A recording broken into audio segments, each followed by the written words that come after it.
Okay, welcome to our last school board meeting of the summer, July 28th, and I am subbing in for Chair Hurst, who regrets that she cannot be here tonight. She is chaperoning a youth mission trip to Guatemala with her church, and so just wanted me to let everyone know that she is continuing to be available by email while she is away. We do have an electronic participation request.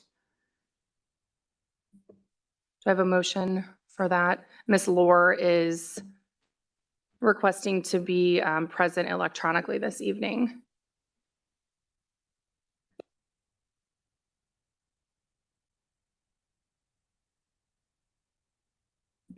I move to approve Jackie. Oh, doesn't she have to give you a reason first? Is it okay? Can you guys hear me? Yeah, we can hear you. Okay. Ms. Lohr, can you Yes, provide? I am. Yes, I am coming from, I am over in at a campground near Crozet, chaperoning an FFA leadership event. So I'm over the mountain from you guys, but hopefully you can hear me, and I'm excited to join this way tonight. Okay, do I have a motion? I move to approve Jackie Lohr's request to participate electronically in this July 28th, 2025 meeting of the Rockingham County School Board, in which a quorum is physically present, given the reasons shared audibly by Ms. Lohr this evening. Second? Okay, all in favor, say yes? Yes. Yes. All Yes. opposed? There she is. Okay, and all opposed? Motion passes 4-0.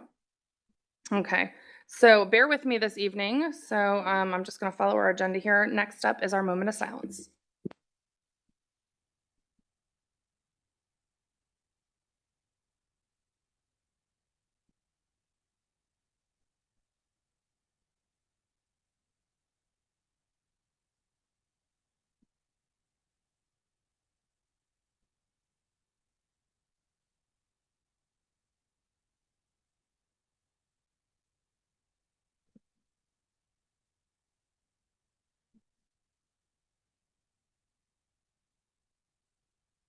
Okay, and if you'll join me for the Pledge of Allegiance.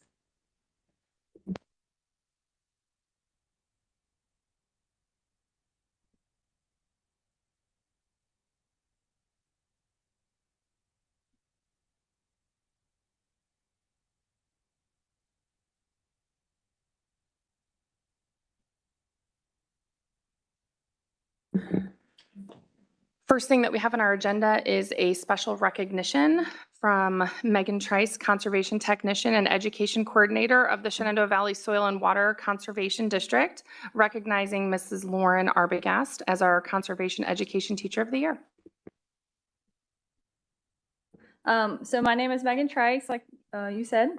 I work for the Shenandoah Valley Soil and Water Conservation District. For those of you that don't know what the Soil and Water Conservation District is, we're a political subdivision of the state government. We implement conservation programs. We do a lot of work with farmers and homeowners to do those programs, but we also do a lot of education and outreach and support all of our classroom teachers.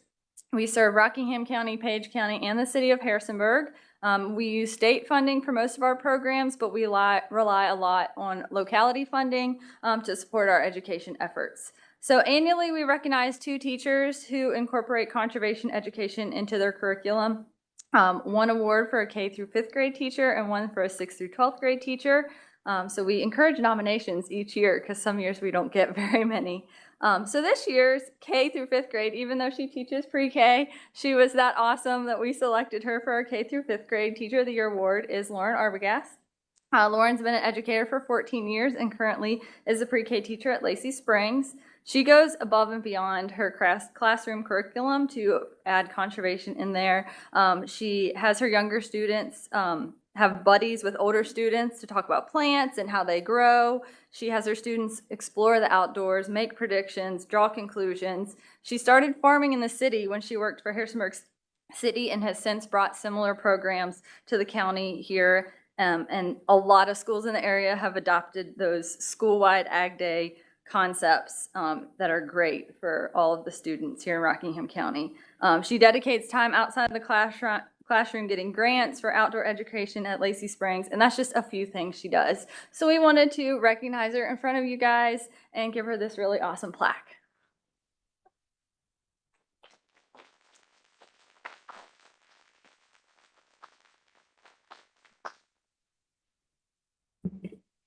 Thank you very much. Congratulations, Mrs. Arbogast.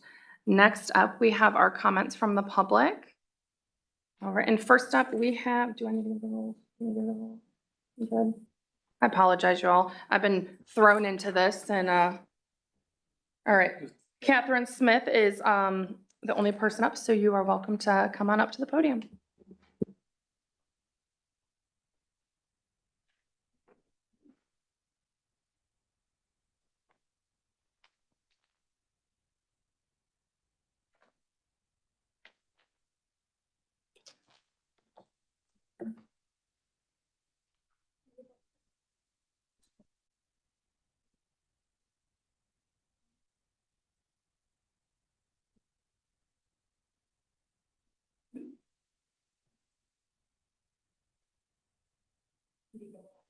Okay.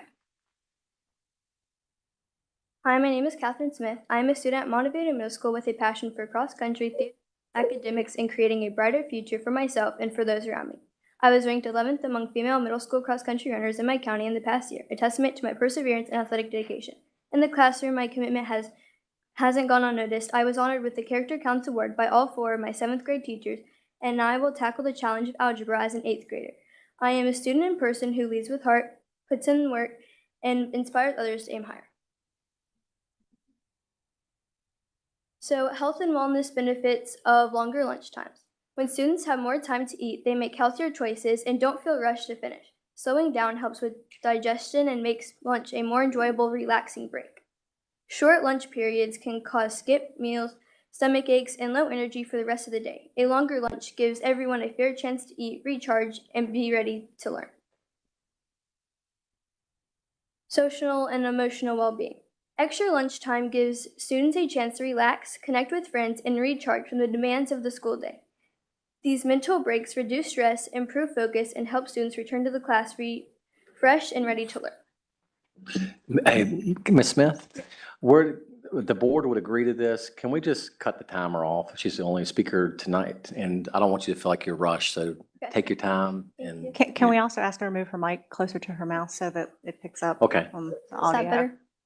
I think so. Don't worry about the time. Okay, thank you. So, the academic impact of longer lunch times. Studies show that students who aren't rushed during lunch are more focused and perform better in class. They return feeling calmer, more alert, and ready to learn. I've noticed that on days when lunch feels rushed, it's harder to concentrate in the next class because I'm either hungry from not enough time or stressed from the short break. Time management. In many schools, students spend much of their lunch period waiting in long lines, which leaves them with only a few minutes to eat, if any at all. Extending lunch gives all students, not just those at the front of the line or those that packed, a fair chance to eat their meals without feeling rushed. And I would like to point out that not all, the different schools all have different lunch times. They aren't the same. Like Elkton has 22 minutes. J. Frank Hilliard has 22 minutes. Montevideo has 20 minutes. And Wilbur Pence has 22 minutes. Why take away advisory time? While advisory does offer some benefits, reducing advisory by only 5 minutes will not be negative in any way. Let's work together to make longer lunches happen. Any questions? Great job. And I do apologize. I read your last name wrong, Catherine Smith. Wonderful job. I do have a question. So I just want to clarify. You are asking that we shorten the advisory period, Yes. take 5 minutes from advisory, put it towards lunch, have the same start and end time that we currently have. Yes. Okay. Ms. Smith, I am very impressed by your presentation tonight, and I am more impressed by that you went and got all these signatures from fellow students, it looks like. And the ones with blue T's and they're circled, those are teachers that signed Okay. it. And you've got 100 signatures here, so this means a lot to you to do this. So I'm impressed that you went around and got all the signatures. And I think it's something that we need to take a look at and see what we can do as a board in going forward with this. I 100% agree. I think it's ridiculous that we've had to have a student come to us to tell us this before we, because this is not the first time that I've had a student, particularly in sixth grade. What grade are you going into eighth? Yeah. Yeah, I mean, particularly in sixth grade, I think when they go there, it's such a transition. And I think the complaint at Elkton Middle was that they were just getting through the lunch line and sitting down and having like 5 minutes. And I don't know that you were advocating just to shorten advisory time, but just saying that, hey, there are things that we could do. Mhm. Like, let's look at it. Like there are ways. And I like it. I think they need to have time to sit and eat. And I think the argument from maybe staff or teachers, I don't know, has been, well, if they get done eating, then the longer they sit, they get rowdy. Well, maybe they need to. Like, we let them do that in elementary school. They go out in recess. That's where they get rowdy. But what do you do in Elkton Middle School, or any middle school for that matter? So anyways, I love this. Thank you for coming. Thank you for your time. Mr. and Mrs. Smith, thank you. You guys ought to be proud of your daughter, and I know that you are. So thanks for coming tonight and speaking to the board. So I just want to make the board aware that when you look at the day, the school day, right, subtracting 5 minutes from advisory or whatever you do, and you put it to lunch, lunch does not count towards our 990 hours. So just be very aware that that plays into it. So if, and again, that's the board's decision, if you say, hey, we want to make a mandate that lunches are X amount of minutes, then that comes off the instructional day. So then if we have an unfortunate bad weather, inclement weather like we did this past year, then we're talking about either extending the school day in length or making up missed snow days. So I mean, it has some repercussions, right? Lunch does not count towards the instructional day. So just wanted you. Does advisory? Yes. It does.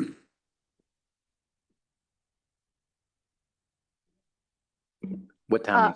What Can you time? guys hear me? I have a question, Dr. Shiflett. Which group is our longest day currently? Elementary, middle, or high school? I mean, would it be feasible to just increase the length of the school day in middle school to give them more time for lunch? My question was, what time does Montevideo start? Do you know? Um, First, 8:30? First bell is 8:30? Off the top of my head, Mrs. Laura, I do not know. We had a discussion today about one particular elementary school not having enough time in their day to warrant what we would want for some bank time. Mrs. Abernathy or Mrs. March, do you have that document? Okay, we can let you know here in about 30 seconds. Sorry for the. I don't need to know tonight. Just things to think about. If middle school is already our limiting factor, do we want to shorten that day more is really the question that I'm thinking. But I'll leave it up to you and your team to kind of mull over. Right now, high school has the longest days, instructional days, 6 hours and 30 minutes. Middle school, 6 hours and 25 minutes.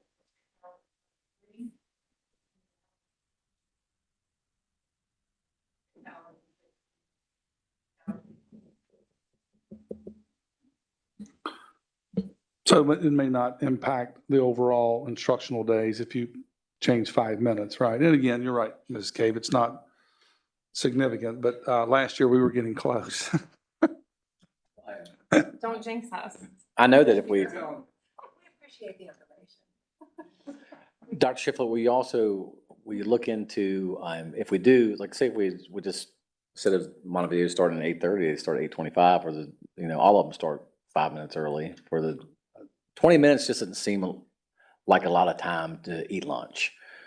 I remember back when I was in school, we had at least 25 to 30 minutes to eat lunch. And so we're trying to push the kids through faster and get them fed so we can get them back to class. But at the same time, they're learning a lot at lunch as well, how to communicate with others, how to be respectful, a lot of things at lunch. So anyway, it would be nice.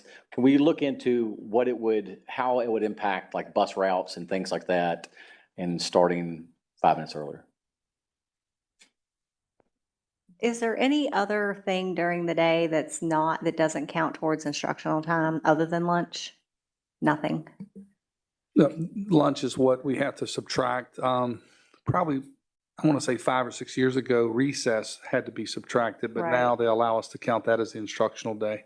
But that's only in elementary? Mhm. Yes. Are we still doing some recess at middle school too? No, we did that as part of that. Yeah, I think some of the schools are doing some of that, but I think there's been a move from it. So I will explore with Mr. Sowers time of adding to the day, and then also look at our numbers and talk with our middle school principals about what does 5 minutes do if we take it out of advisory, and what does it look like? It sounded like from what Mrs. Abernathy shared, elementary school is our shortest day, not middle school. So that's not the bottleneck. So, okay. You said high school, 6 hours and what? I didn't catch that. High schools are 6 hours and 30 minutes or 6 hours and 26 minutes. What's the difference there? You said 6 hours and 30 minutes and 6 hours. Very It different. depends. It varies during the high school when the instructional day begins or when it ends. So the one that's 6 hours and 26 minutes, it begins at 8:09 and finishes at 3. Or does it begin at 8:10 and finish at 3 or 5? And I don't want to speak to Mr. Sowers, but a lot of that has to do with transportation and getting buses from elementary to high. Right.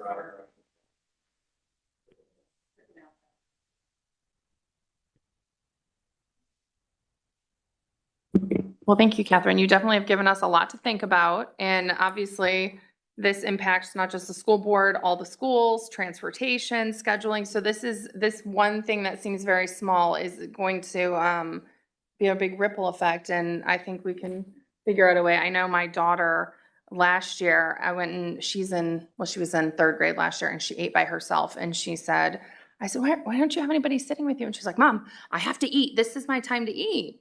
And there was no one around her. She was so focused, like, this is what I'm supposed to be doing right now, and I don't have much time. And I thought, oh, she's not being social. And she was just very, she was watching the clock. So I get it. So thank you very much. Okay, moving on with our agenda here. We have got a consent agenda that includes our minutes and personnel listing. Do I have a motion on the consent agenda? Do I have a second? Second. All in favor? Yes. Yes. Jackie? Yeah. Are you still there, Jackie? Sorry, I muted it. I was saying yes. Yeah. Okay, motion passes I 4. moved and I didn't want to make any noise. Motion passes 4-0. And moving right along to our action items. And I promise I'm not trying to rush the meeting, but Dr. Shiflett did say if Klein's was open, he'd take everybody to Klein's. He did So he It's did say true. that. It's true. So And we're I've got gonna, a campfire to get back to, so. okay. I'm just kidding. All right. The good news So is I'm one of the presenters, so I can talk. we're gonna take a look. I may filibuster. Perfect. Okay. Next up, we have our updated 25-26 school calendar.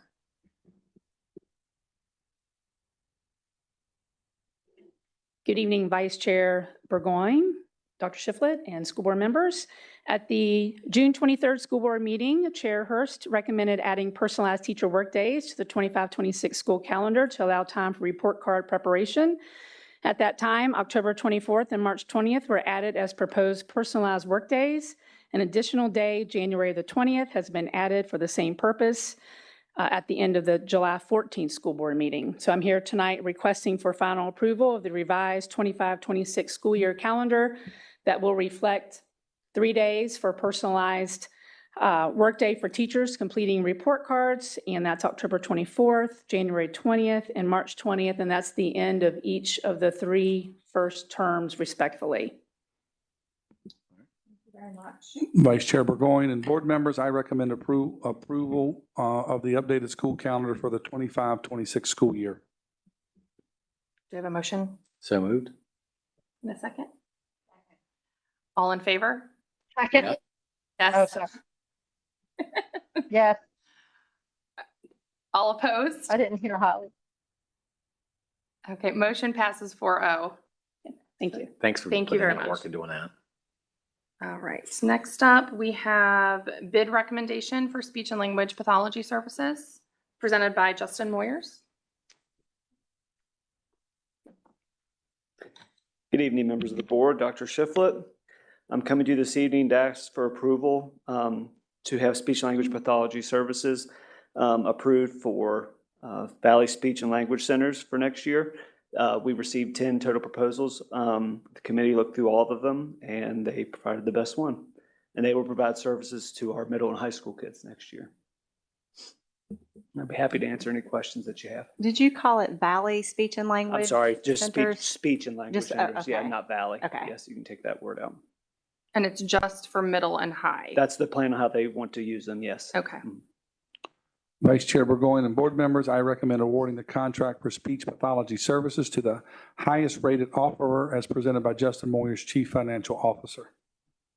Do I have a motion? A second? Second. All in favor, say yes. Yes. Yes. Yes, All opposed, say no. Motion passes 4-0. Thank you. Thank you. Okay, next up, we have Miss Becky Tennell with some policy revisions. Good evening, Vice Chair Burgoyne, Dr. Shiflett, and members of the board. Last school board meeting, I brought you a number of policies that we were wanting to update. And so I'm coming to you tonight to ask if you are ready to take action on them. Vice Chair Burgoyne and board members, I recommend approval of the proposed policy revisions as presented. Thank you, Dr. Shiflett. Do I have a motion? So moved. And a second? All in favor, say yes. Oh, sorry, any questions? Yes. Yes, any questions? I'm sorry, I'm just moving right along. sorry. Got Klein's on my mind. Any questions, board members? I do want to point out that we have updated our drug and alcohol policy here.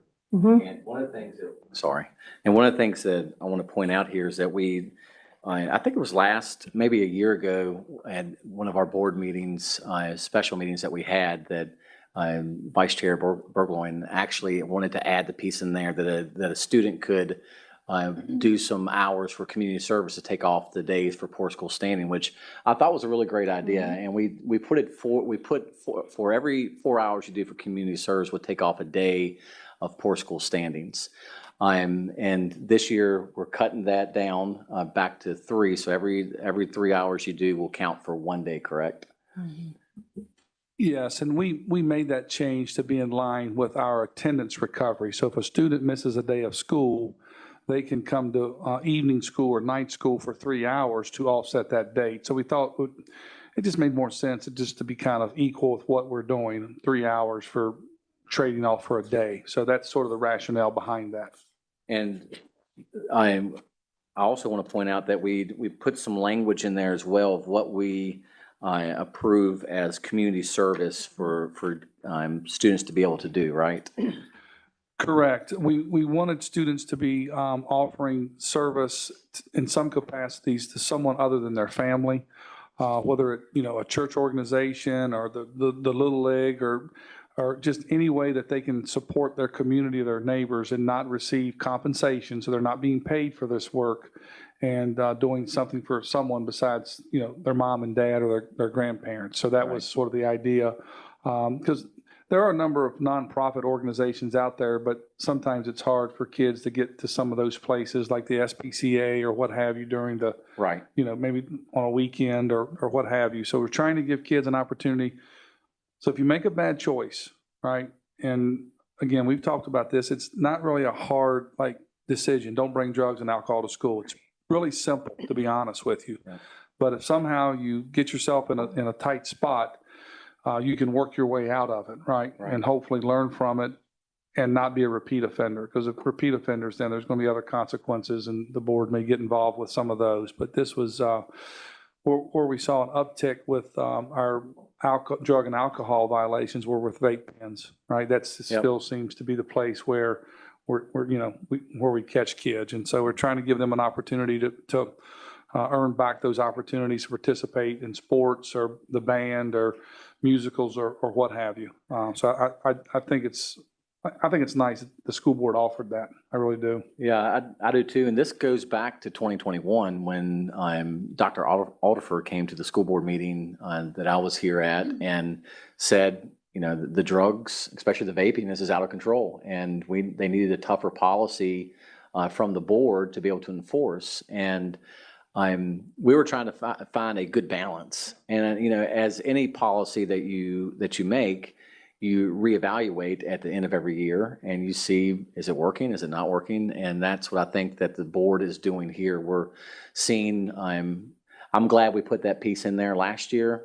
And we saw that, hey, maybe 3 hours would be efficient for a day. And so I like it even better this year. So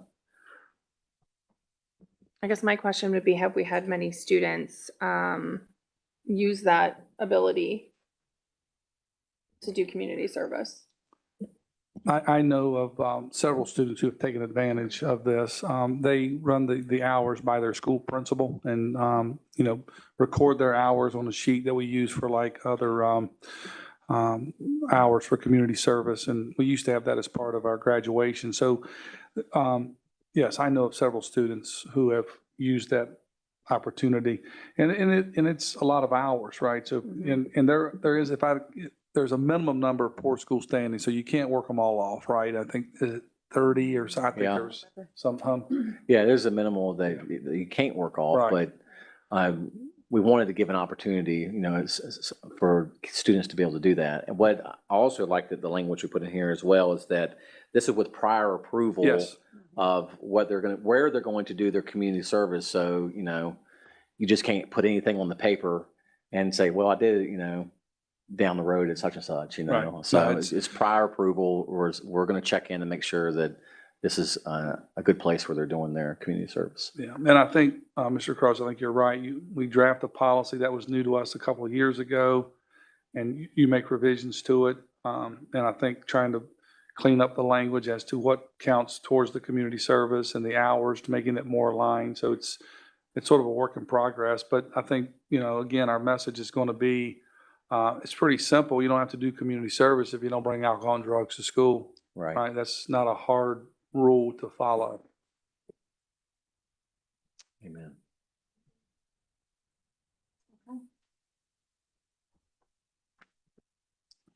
No other questions? We're good? We're good. Good to go? Okay. Yeah, we already got a second, and now it's just vote on it. Okay, time to vote. All those in favor? All those in favor say yes. Yes. Yes. All right. All those opposed say no. Motion passes 4-0. Thank you very Mhm. much.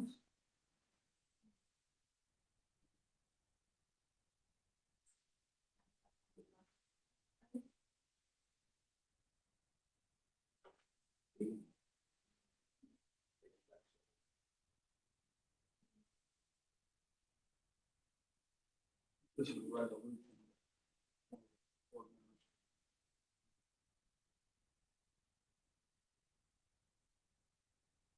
Where's that at? I can read it. Oh, Do you want me to handle it? Public content? Okay. So we just have a resolution, and correct me, Dr. Shiflett, if I'm wrong. We do this every year, right? This is annually. We adopt a resolution authorizing our superintendent to reassign personnel. So this year, the resolution just says, by resolution of the Rockingham County School Board, Larry Shiflett, Division Superintendent, is hereby authorized to reassign principals, assistant principals, and teachers to any school within the school division for the 2025-2026 school year pursuant to Virginia Code 22.1-297. And this resolution was approved July 28th, 2025.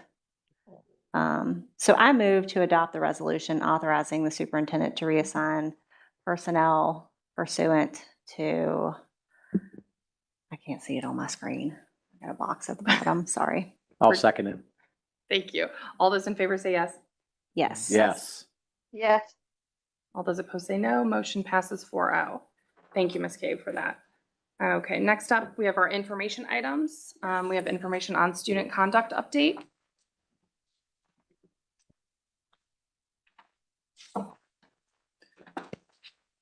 Take time on this, because it is interesting.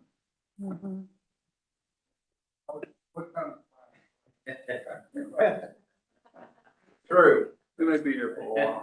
I'll read very, I'll read very slowly.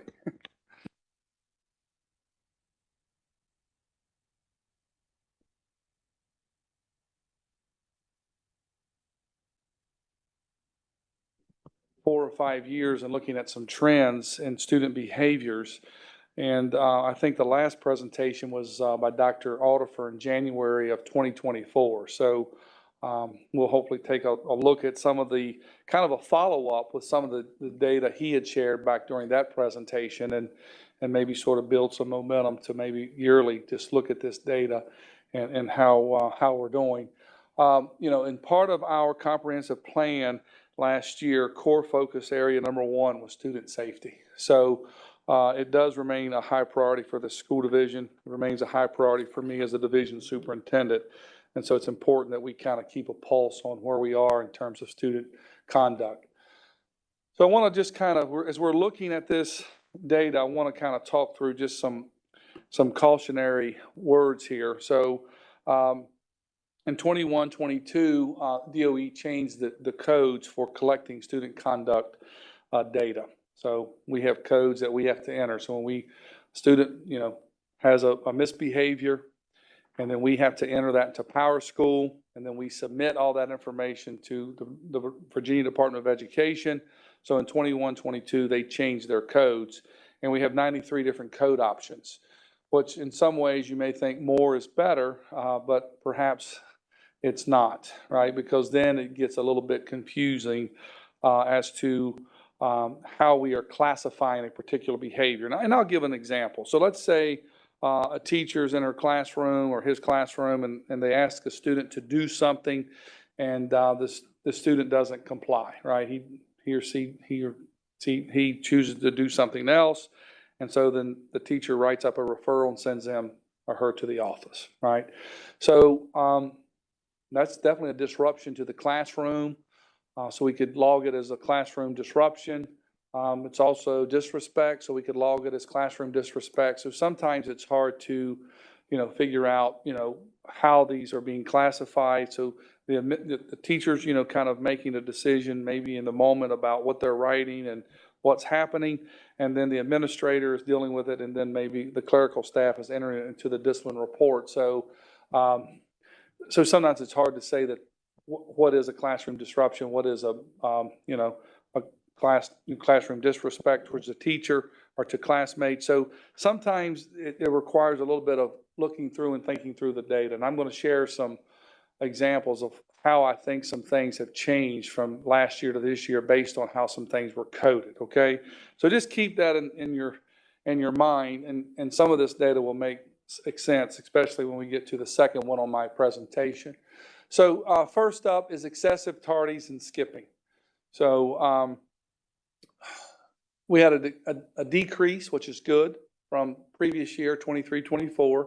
And again, when Dr. Aldifer presented this in January 24, we did not have any information from 23-24. We're trying to look at the entire school year because it's hard to know if mid-year you're on sort of track or you're behind pace or what have you. So I think it's just going to be important that as we move forward, like next summer, we have the same similar presentation where we're looking at this data to look for trends. I mean, 21-22, we were at over 1,200 excessive tardies and skipping. So maybe we're moving the needle down a little bit in that area, and I think that would be somewhat clearly defined, 881 of those infractions. All right, so the next slide. Cell phone violations.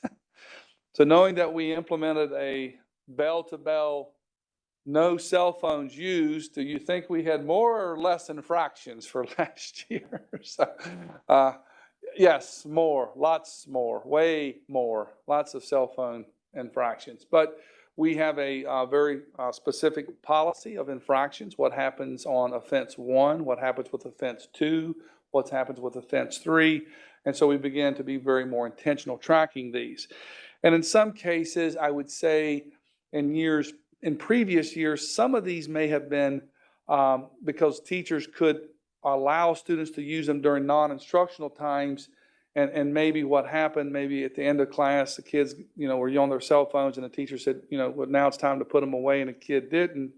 So then that wasn't a cell phone violation, it was a disrespect, right? So you see how it's kind of changed in some ways, but I'm not surprised by that. Matter of fact, I don't even know that the 321 is maybe accurate from the previous years. We were looking at some data when I first sat down to do this presentation, and I talked to the data department. I said, this can't be right. We had to have more cell phone violations this year than we did previous years. And so we went back, looked at the numbers, looked at the codes, what codes are we using, and we cleaned it up. And so, yes, 2015, that's not a year, that is the number of cell phone violations. Right now, again, the first violation can be a student had their phone out, and we document that. There's no consequences, right? We document that, but then we can track it, because the second violation, there is consequences start to be implemented, right? So we have to be, and kudos to our teachers and administrators for doing this work. I've been meeting with all of our principals this summer, sitting down for about an hour, talking to them about how we're doing towards, meeting our goals. And this is the one thing when we talk about high expectations for student behaviors, every high school principal said, my referrals were up 300 or 400 or 500, and this is the reason. I mean, it was significant. So but that's okay, right? We're enforcing the policy, and I'm happy that they're doing it. I'm sorry that they had to deal with that many referrals, but that's the nature of doing business when kids had them freely, and now we're restricting them. So this next one, tobacco and nicotine products, we still continue to deal with vaping and those things, but there was a decrease across the division with that. So we were happy to see that there's progress made there. Classroom disruptions, again, they were down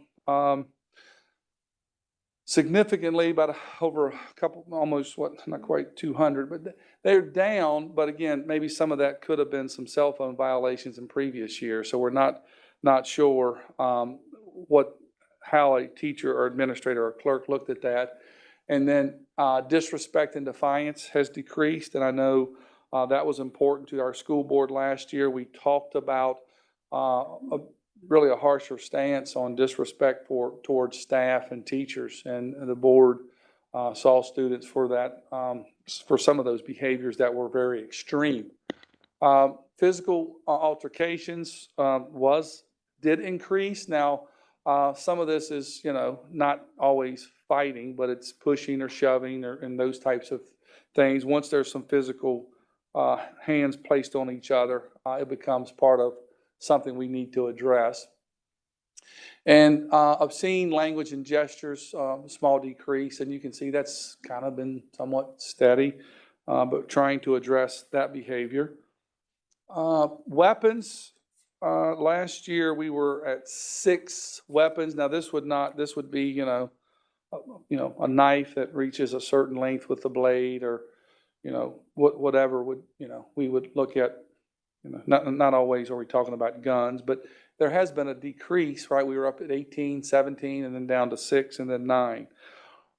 So still a little bit alarming. Again, that's something that I would say to students, it's an easy rule to follow, right? You don't bring knives to school. It's drug and alcohol, and I think Mr. Cross was alluding to some of this earlier. A couple of years ago, because we were having so many cases of THC with vaping, we implemented this policy with the poor school standing. And then, again, we're addressing that some tonight with this current policy, but alcohol and drug violations were down to 229. And a lot of that, again, the drug piece is vaping THC. Incidents resulting out of school suspension. So that was increased, but I think in part the board wanted to take a pretty strong stance with some behaviors like, again, cursing staff, violations for vaping and these things. They're automatically 10 days out of school suspension. A little bit more rigor in terms of, sanctions for fighting and those types of incidents, trying to build some consistency. If you recall last summer, we worked on a discipline matrix to build some consistency across the county. And we shared that with the school board and had conversations about what the school board desired to see. Incidents for hearing officers, it was 116, then it dropped to 174. Then last year there were 92. In some cases, this may include maybe a student who's coming to Rockingham County from another school division or for maybe a day placement, and we wanted the hearing officer to listen to the parents about maybe what they feel was a good placement. But a lot of those had to do with discipline infractions. And then the last one, which you're probably very familiar with this, is there was an increase of school board discipline hearings. We went from 11 to 28. But you can see in some previous years, 6, 2, 1, 5.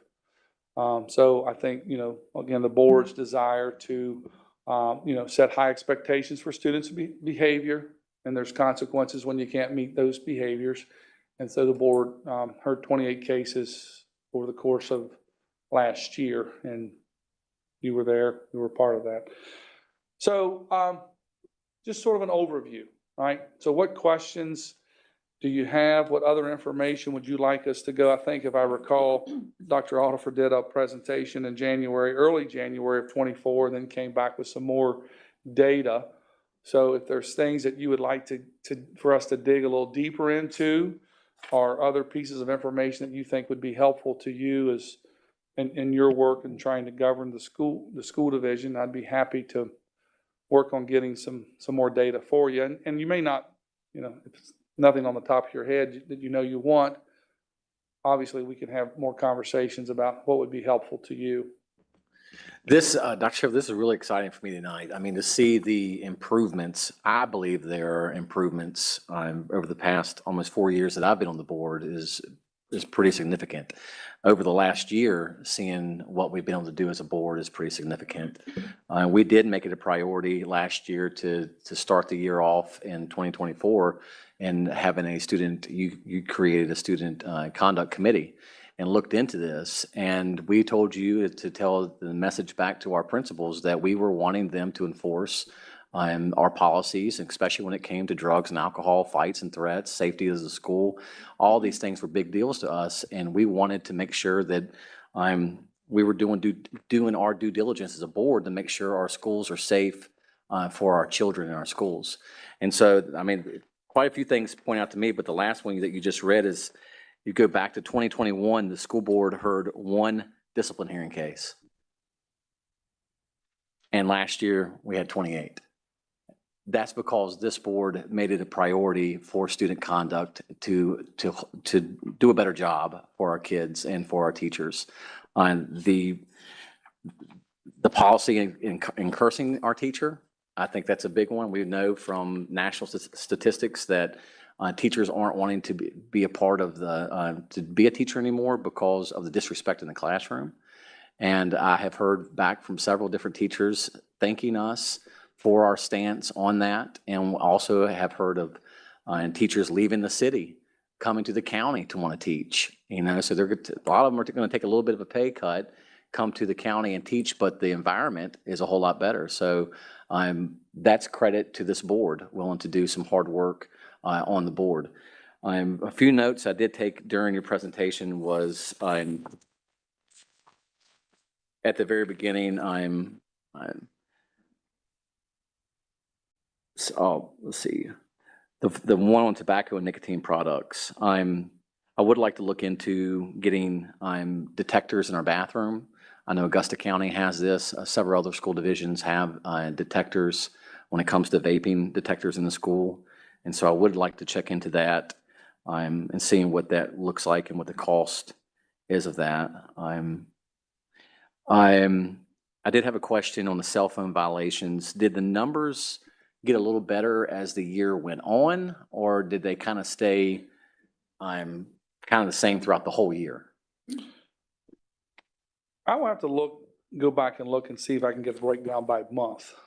In my conversations with principals, they felt like we were moving in a positive direction, but I don't want to speak to that and find out I'm telling you wrong information. So I can look at getting that broken down by month for you, Mr. Cross. Okay. I took I'd note. like to tell you yes, but I don't. No, I'm hoping that it did. You know, Right. it takes a while for a course correction, and it's different for the kids who were seniors and juniors that were able to use their phone, and then all of a sudden they can't have their phone out. So, the middle school kids that came up through, they were basically the same policy for them that they had in middle school, Yeah. right? Right. For the freshmen, we felt like the policy wasn't going to change, right? The Right. rising freshmen previous year, and we felt like obviously for, the middle school policy didn't change. So we would expect to see most of this with 10th, 11th, and 12th graders, right? Right. And maybe we can look at those numbers as well, right? Again, this is big, sort of 30,000-foot view, and we Yep. can drill down and get more information. The other one I thought, the disrespect and defiance in 2021 was 963, and we dropped down to 665 this past year. Yeah. That's that's good news. And I did write down two things at the end that I would like to know.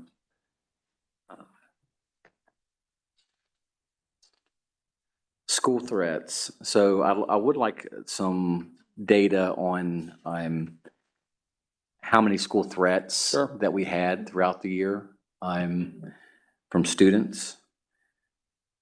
And then also how many were fully, how many students were, did we as a board say they couldn't come back? I'd like to know that because that's not in here. Like for the full past year. So you would like a breakdown on what basically the verdicts were for your hearings? Right. Okay. Long-term suspension or expulsion. Okay. So I'd like to know what some of that was. But thank you for presenting this. I mean, this is the first time that we were able to see some good numbers for a while when it comes to student discipline. And thank you for also to all the administrators and teachers who enforced these policies. Is there a way to separate the drug and alcohol offenses so we know? Drugs Not versus tonight. alcohol? Yeah. Yeah, we can.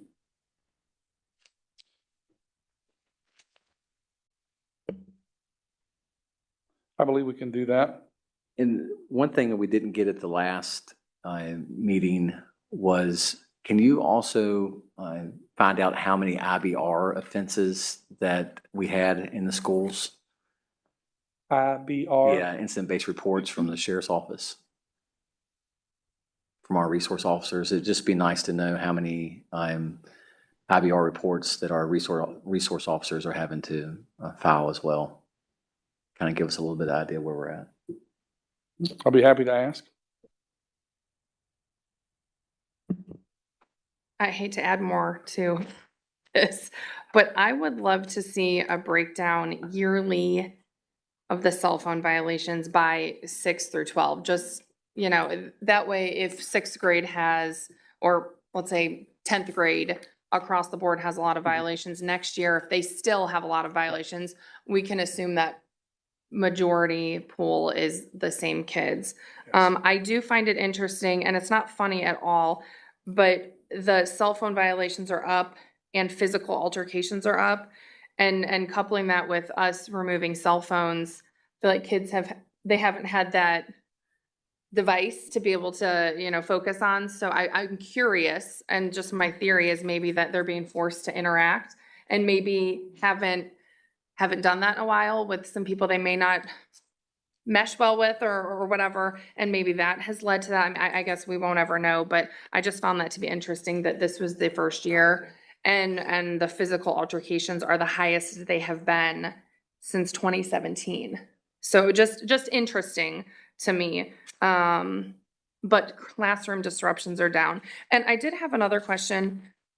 With these incidents can be coded with multiple So these are not all separate incidents. They could be, I mean, one incident could cover probably 4 or 5 of these codes. Yeah, we basically, I asked our data team to basically share the data from previous years, right? So trying to build some consistency and looking at what codes would go into these incidents, right, that we report. Is that a true statement though? Are they able to have multiple codes for one report, or are they just filing it? In some cases, in some instances, they could be coded, but we try to target a particular code and say this is going in as this code.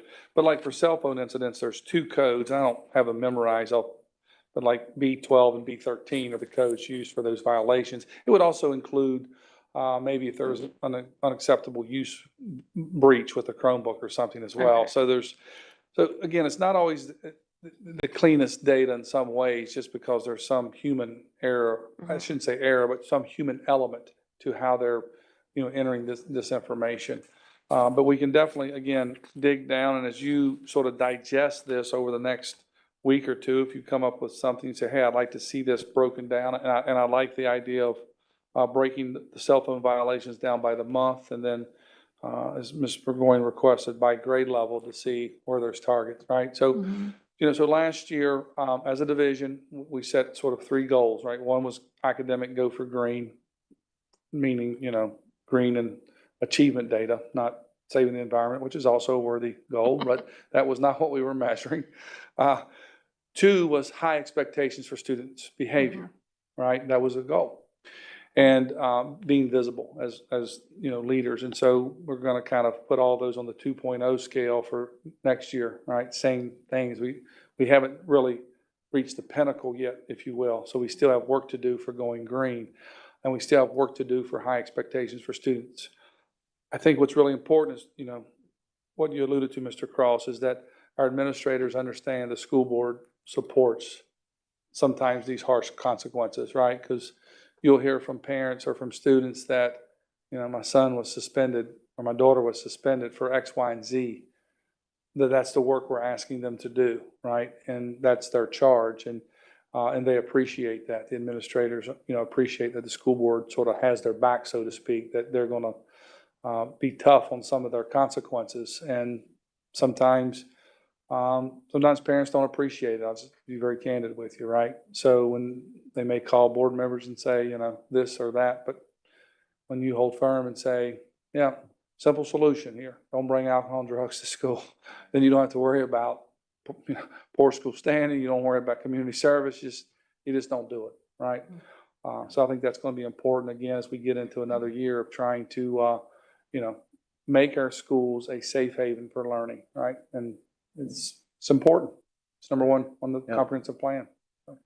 I think that's something that I'm not going to be long here, but I think that's something when people look at when you are elected official, when you sit up here on the dais, of the pressure that you get from community members or you get from parents, whatever, to, and I want to congratulate this board as well for sticking to the policy. And I've always said what's good for one is good for everyone. If it's going to be the policy is going to be for this child, it's going to be good for another student. So I want to congratulate the board for staying to our policy, because I think we're seeing the numbers that it is helping out. And thank you, Dr. Shiflett, too, for the work you're doing. And as you said, this is a continued work that we're doing.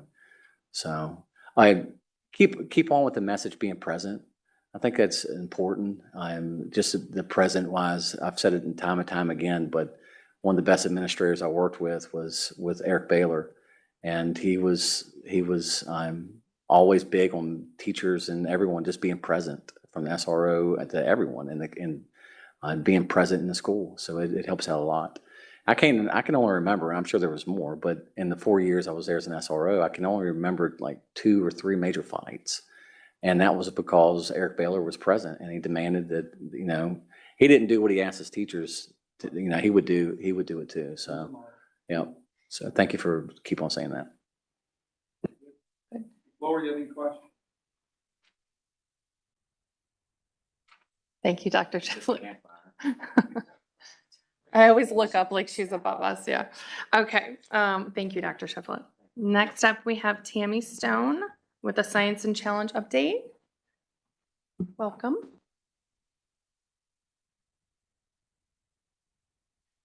School board members, Dr. Shiflett and guest, I'm going to give you an update for how this year went with science and challenge. I'm going to do science first, and then I'm going to end with what we did with challenge, just as a thing.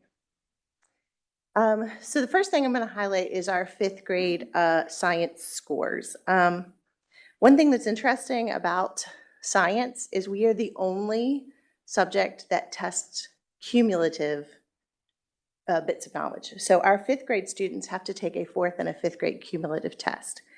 And 8 of our schools saw double-digit growth this past year, meaning they grew more than the 10%. And as a division, we increased by 4.6% in our scores for 5th grade science, which I think is impressive. I want to highlight a couple of the things that we did.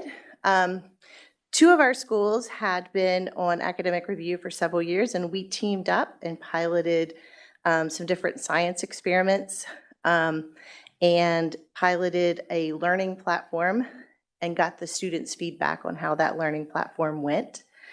And those 2 schools had the largest growth, one with 27.5% and the other with 16%. We also this year this past summer, we adopted that 3rd through 5th grade 5 Ponds Press textbook, which I've heard from teachers that they very much enjoy using and that the students actually enjoy reading from it. Also, I created some data for the teachers that I shared with them, and they appreciated that data, and we're hoping to get that data again this year, which they will, of course, get that data. So those were some things that we kind of worked on.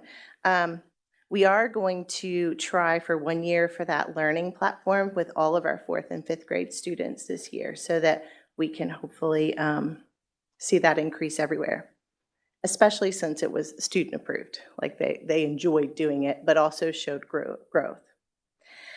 Our 8th grade science SOL is even, I think, more interesting. If you think about our middle school students, their brains are in flux and they're changing, right?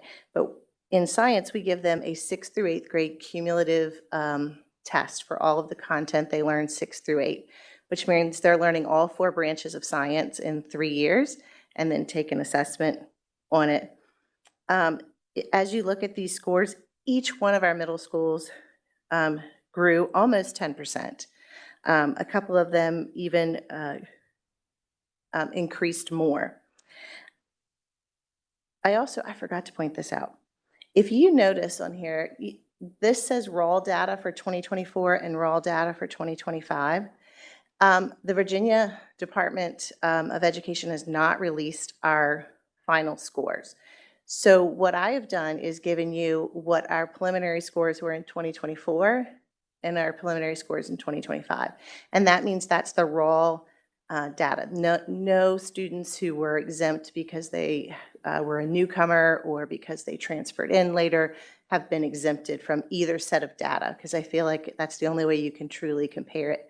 So for both of these sets of data, if you looked at the reported data, they would actually be higher. So if you went back and looked at the 2024 report card for each of these 4 middle schools, their middle school scores for science would be higher. They're typically not lower with the other data. Does that make sense? Okay. So that's why I think you can just look at the true growth. So what worked with middle school? I think the biggest help is we have a lot of newer middle school science teachers. And the new teacher mentor program that the county started last year was a huge help, because one of those new teacher mentors has a background in science and is able to support those teachers along with me so that we're not kind of spread quite as thin to try to help as many people. So that's very helpful. Another thing that the middle school teachers did was the 6th and 7th grade teachers would come up to the 8th grade and review that content with the students. I even had some 6th and 7th grade teachers who wrote spiral review questions that could be used throughout the year in 8th grade, so that we were working on some of those retrieval practices for the students to be able to get that. And we worked on trying to get students extra practice with the more difficult types of questions that are on the SOL. And again, teachers like the data that I created. Some of them have already asked me if it's done yet, and I'm still finishing it up. But it will be done by the end of this week. So our last group is our high school biology assessment. And you can see there that, first of all of our scores are above, we would be green in all of them if you were looking at them just as it is. And you can see that we've either held our own or increased our scores, which I think is very good. The teachers there feel a great responsibility towards doing that because they want our students to get the verified credit for graduation. I think one thing that helps with our high school biology is they did like the information that I gave them, but also we have a pretty experienced high school group, and when there is a new one, there's someone to mentor them, and I think that's an important part that we have. So what are my science plans for this year? My number one science plan for this year is to bring in a former VDOE science specialist who now does work on building science for all learners, trying to hit that diverse learners and working with our EL and SPED populations. And he's going to come in and target a session for our different science teachers on how to do that. And I have selected the schools that didn't have as much growth as I would have liked to focus on science growth, to model and go in and do science experiments like I did with the other 2 schools this year. And like I mentioned, we are going to pilot that learning platform because we did see huge improvements there. And the students, when I asked them, really did enjoy doing it. They said it didn't feel like they were working. And that's always good when they're learning without doing that. Are there any questions on the science update before I move to the challenge update?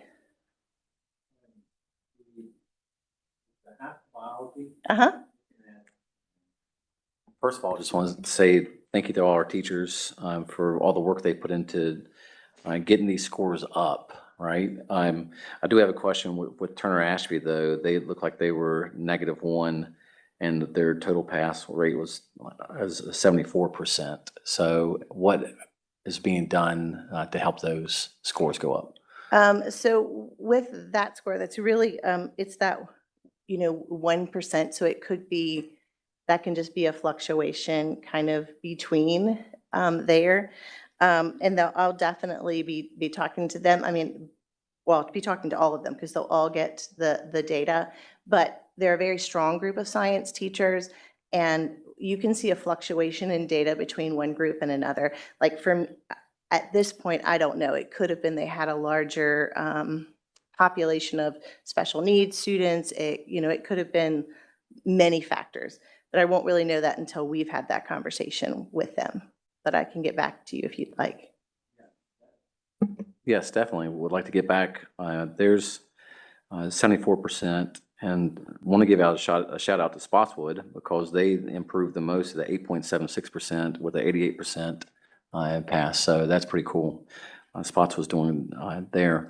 Also wanted to say thank you to the 6th and 7th grade teachers. I thought that was a really cool idea that you guys got them to come up and do the review with the 8th graders because it does bring back that cognitive memory of learning and being able to remember what was taught to them. So great idea.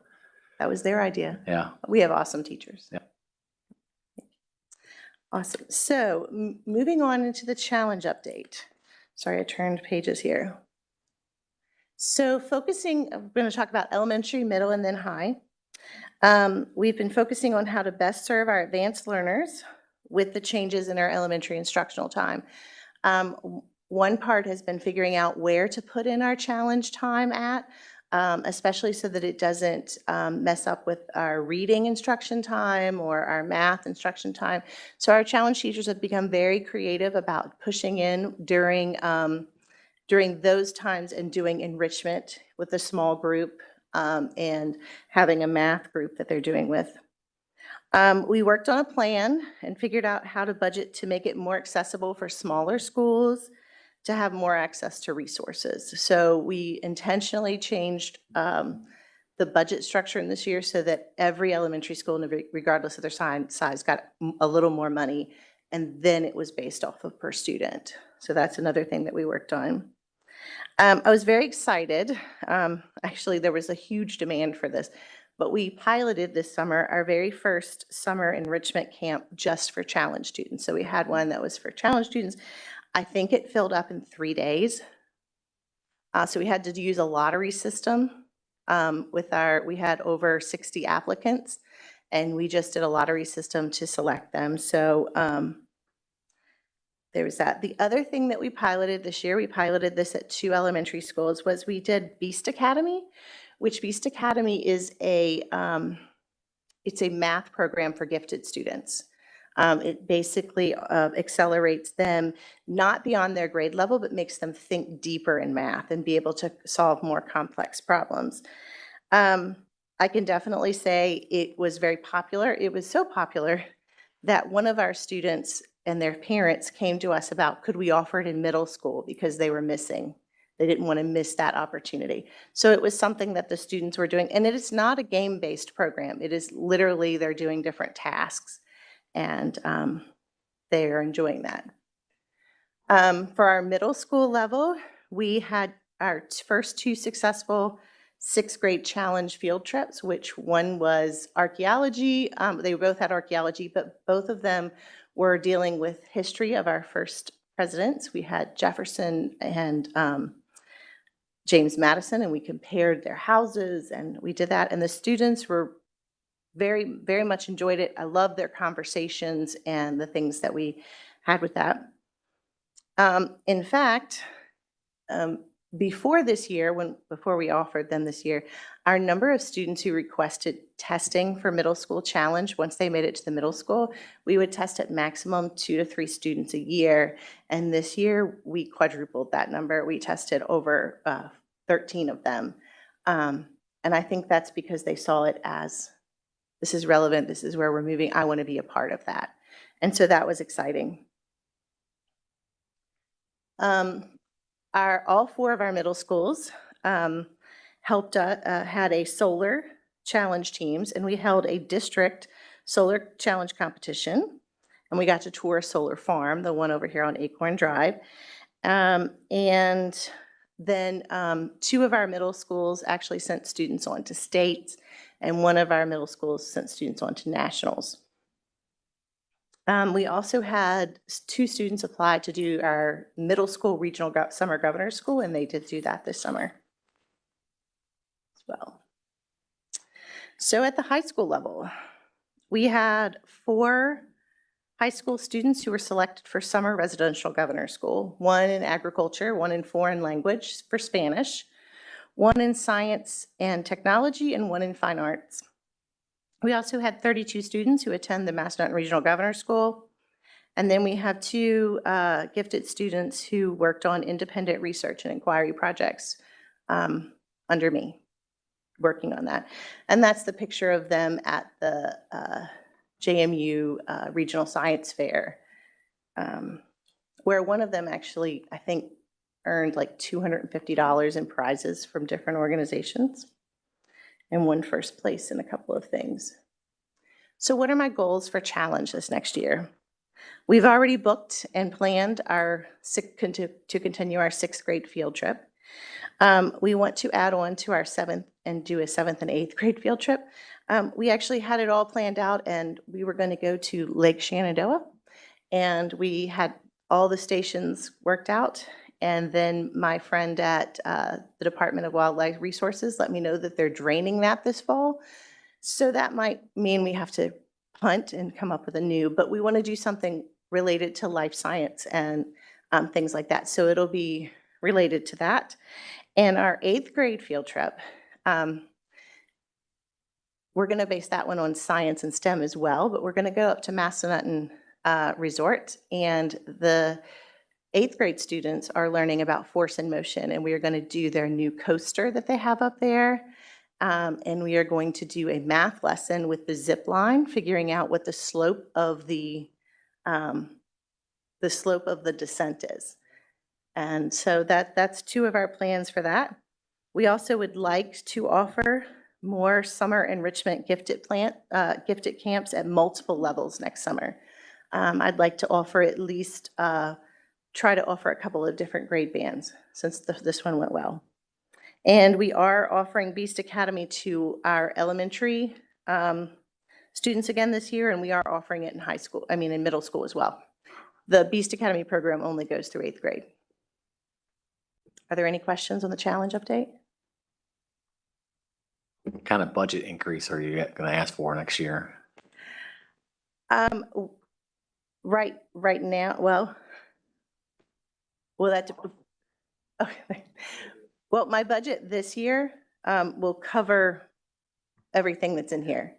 Well, what I would like is more people, to be honest with you, to be able to actually offer more differentiated instruction and things like that. That's what I would really, like. But I did appreciate that we were able to fund with when you guys went through the line item budget things, and I put in requests for there. You guys did fund for me to be able to do these 6th, 7th, and 8th grade field trips, and to be able to do some of these camps and things like that.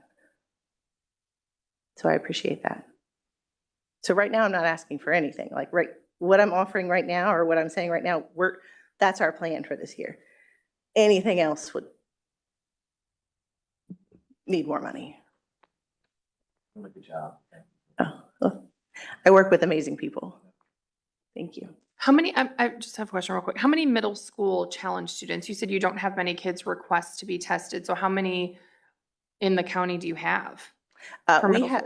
So when they are tested in elementary school, if they make it in, they stay in there through middle school and high school.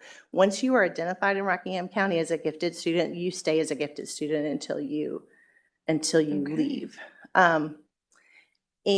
But typically we would have lots of requests all the way up through 5th grade. In fact, we do a screener in 2nd grade, but we have one of our elementary schools, I think, that had 58 requests last year for parents that wanted their kids tested beyond 2nd grade. They wanted them retested or things. We weren't getting those numbers in 6th through 8th before. I think because we have challenge classes, but a lot of the students may choose to take band, which would mean they wouldn't have the elective to do that. But I think these field trips offer them the opportunity to still be a part and do some extra enrichment learning and still choose their own path of what they want their electives to be. Great. If that makes sense. Yeah, absolutely. Thank you. Okay. Thank you.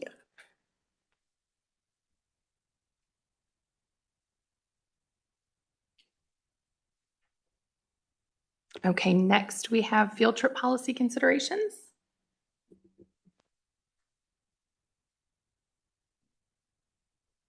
Good evening again, everyone. There's a policy tonight for you to look at for information.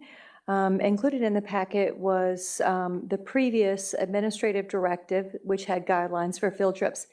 And there was a policy, and they were separate. And so what has happened is there have been some changes to it, but it's all in one policy now. So that's there for you to look at tonight and look over and consider for our next meeting whether or not you'd like to take action on it.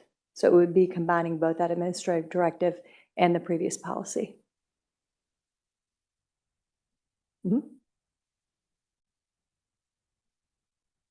I have a question about the policy. Okay. Can you guys hear me? Okay. So it says for overnight field trips, there must be at least one chaperone of the same sex of students attending the field trip. That is, if all students on the overnight trip are males, at least one chaperone must be male. If all students are female, at least one chaperone must be female. If students attend of both sexes, there must be at least one chaperone of each sex. Currently, well, I've talked to CTE teachers, and that's a real problem for them, is getting the recruitment of both sexes to come. And then, in fact, tonight, obviously, I'm on an overnight trip, and there are 3 female chaperones, and then there's a mixture of kids, male and female, on the trip. And just getting a male chaperone was going to be a real problem. And I know sometimes it's like the I think it's FCCLA teacher is required to go with their student, and if they are opposite sex, I mean, they're not sharing rooms or anything. In fact, as female adults, we're sharing rooms, and that helps keep the cost down. If we had to have different various sexes as chaperones, it would increase costs, and it's just a real burden. So I would like to take that part out unless somebody else has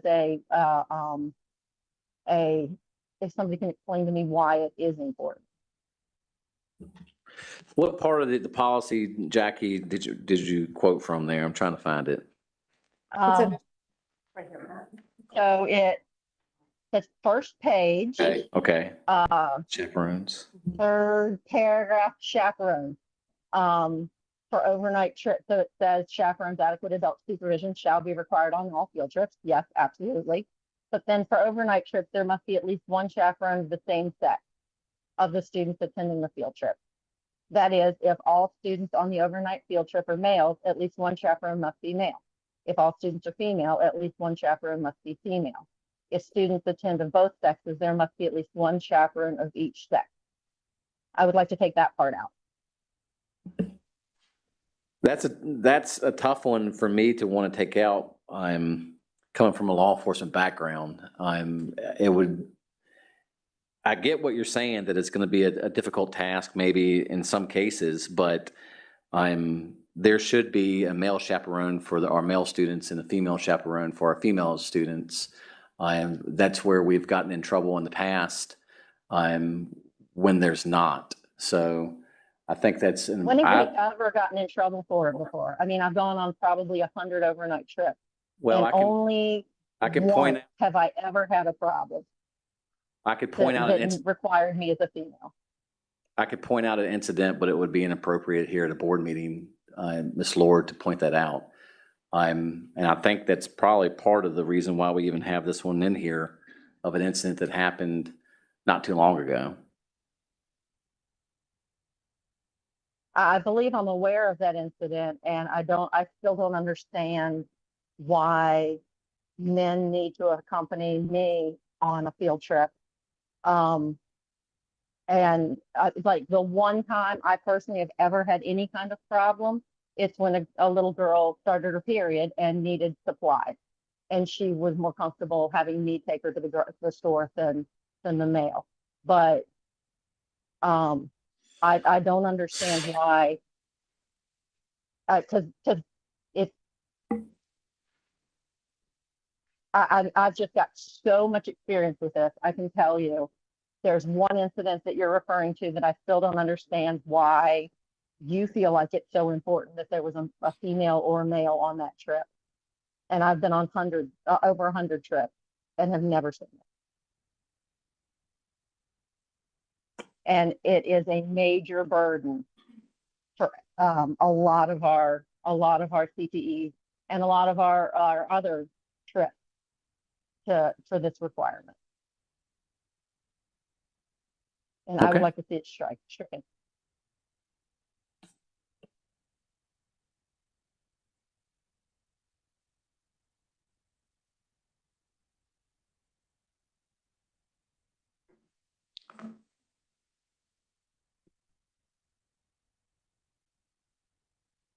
It's for you all to consider, okay? And it'll come back before the board the next time, and you can let me know what you'd like to do at that point.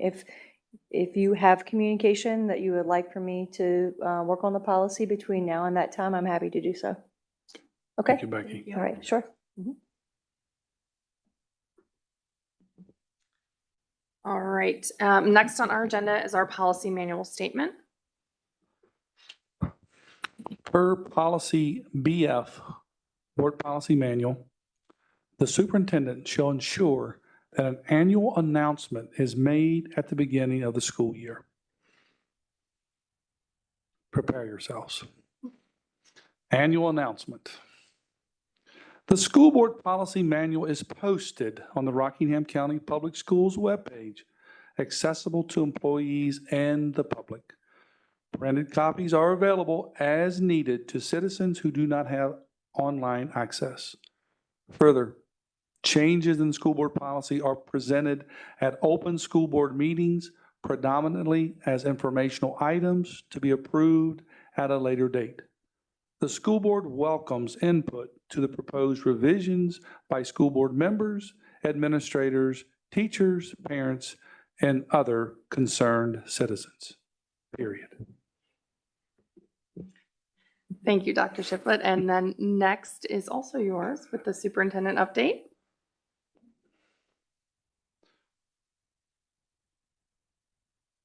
All righty. Well, as much as I hate to say this, summer is quickly coming to an end as terms, I know on the calendar, right? It's some other date there in September, but it is coming to an end. Next Monday is always where, in my mind, it ends for us. We have our administrative staff meeting on Monday, August the 4th. So that will close up. That'll put a ribbon on summer in my opinion. And also, right, fall sports are beginning soon.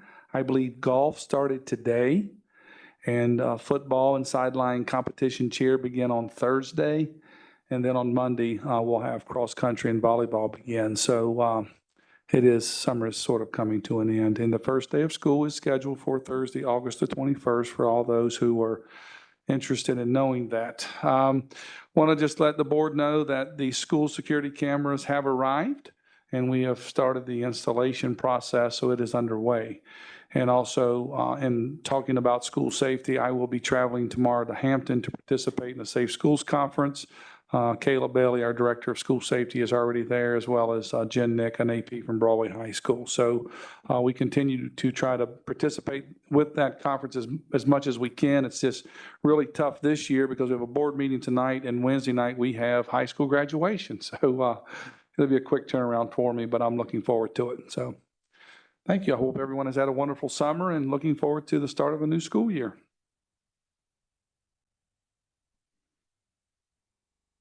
All right, school board highlights, questions, comments.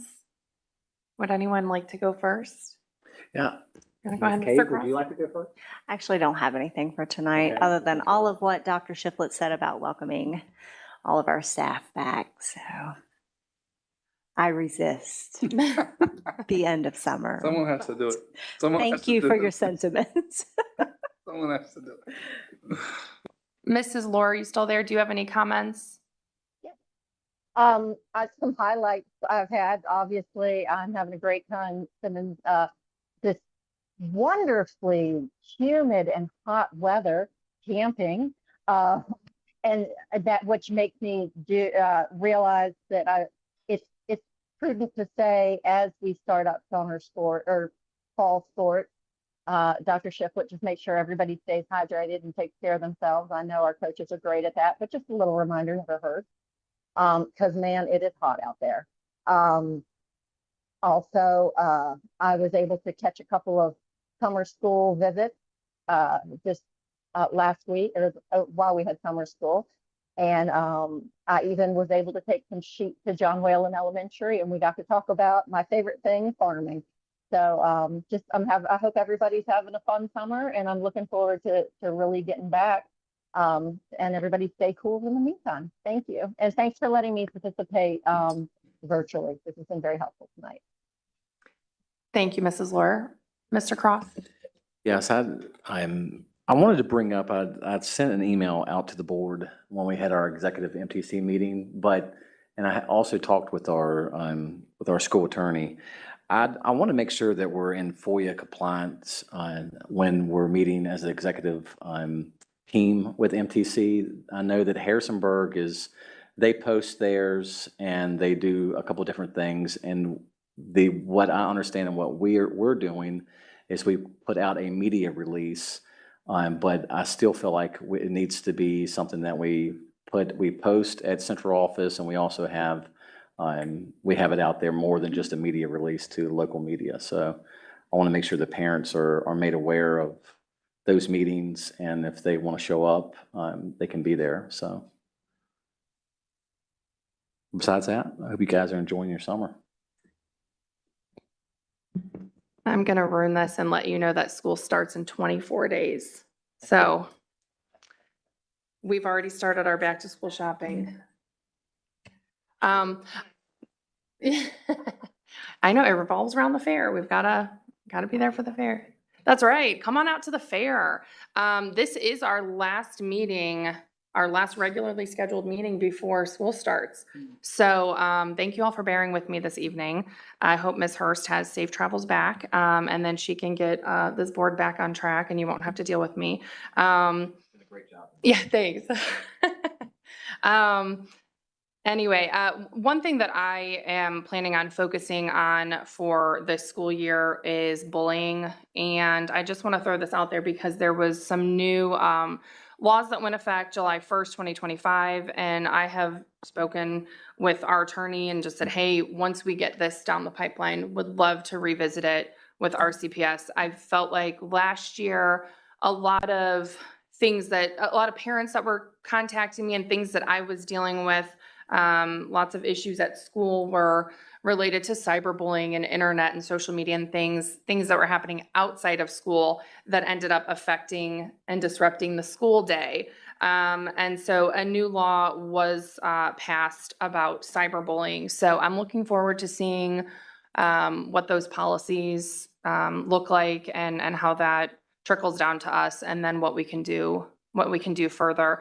I believe the Virginia General Assembly said that we are required to address internet bullying that takes place off school grounds between students enrolled in the school system. So we'll see how that policy comes about. But I just despise bullying, and cyberbullying has made it. Internet has made it so easy for that. So I just really, last year, I felt like it was disrupting our school day a lot. And that's not something I want our administrators and teachers to have to deal with on a regular basis. So definitely one thing that's on my radar and will be my focus for next year. And Klein's closes at 10. So meeting adjourned. You all have a great evening. I'm going for s'mores. Did I? Excellent job, Ashley. Excellent job. It's really hard with somebody zooming in too. So that was an extra level. Yeah. Thanks, Jackie. Have a safe trip home. Oh, thank you. Thank you. Pound the gavel. That's right. Meeting adjourned.